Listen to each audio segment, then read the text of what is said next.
Akwana Bilibili. My brother, I am passing Kale, my only parent. I am the only person who go federal government team win. 816 billion. Madam Williaka. Where is this in Kelly? Oga Dragon. You told them.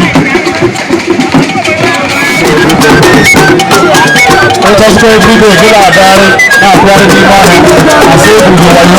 That's why I am here. Thank you so much. This is our opportunity.